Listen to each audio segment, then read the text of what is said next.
We're here to celebrate our Black pioneer, Dr. Alfred Shad. He was born 1869 in Kent County, Ontario, on a farm near Buxton.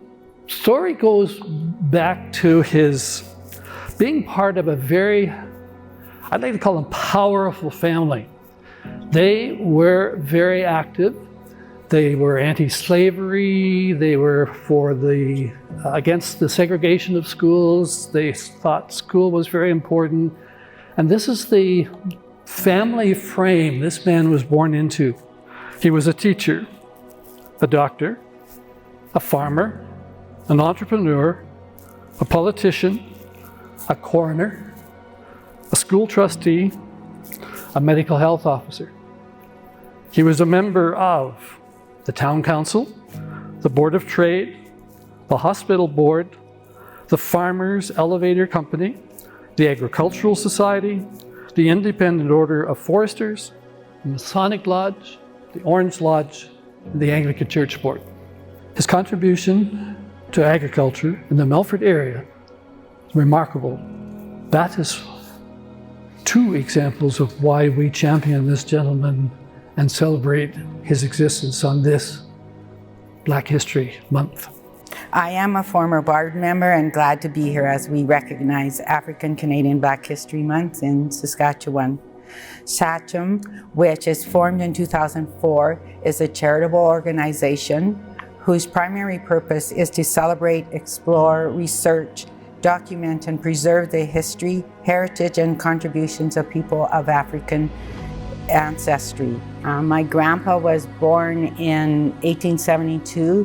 His dad, Edward, was born in slavery, and that would be the same for those pioneers that came up from the States. They were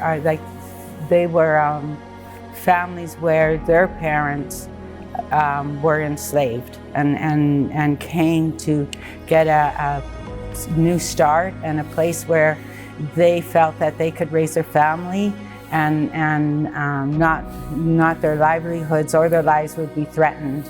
And we certainly can attest to that.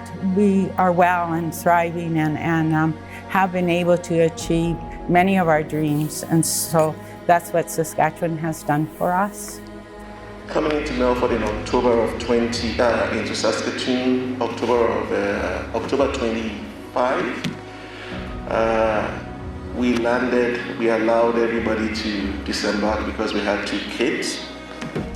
And so my wife was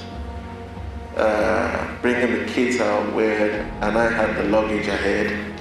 And you land in this Bombardier and then at Saskatoon Airport, and there comes the gurney, and there's a little gap between, the door and the outside. Anyway, so as I stuck my head out, the -20 wind hit me, and I ran back into the plane.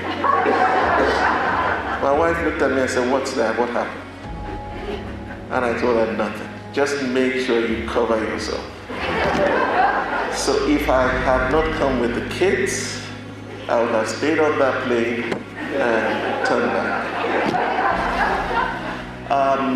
We were received by Pam McKay, the administrator of the hospital. She came to fetch us at the airport, and coming from where I come from, the head of your facility will not come pick you up at the airport. They will send a driver or a chauffeur or somebody of a lower cadre. So she left that impression, or her action made that impression in me that this was a good place to come. When I first came into Melfort, I thought I would be here only for 2 years. That was my plan with the family. Yeah, but then as I continued to work with the people at our hospital, I realized that it felt like home to be in Melfort. I was the first to attend university and the first doctor in my family. Being a colored female physician here and in South Africa, I've certainly been on the receiving end of many sexist and racist comments. And with time, I have learned that the best way to deal with those situations is through education and bringing about awareness.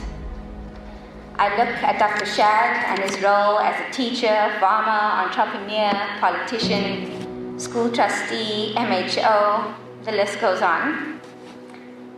And he was probably the only black man in these roles at the time, gaining the respect and acceptance of his peers. It was likely through all of these roles that people were able to see him for what he was, just another person. It is said that a person that has stopped growing and learning has stopped living, in a sense. So just to encourage us, first to say thumbs up. I'm very happy again and again and again to be a part of this community, and let's keep learning, let's keep growing, let's do better every day, each day. Because it's not enough to leave the fight to those who are affected. We should all do it together.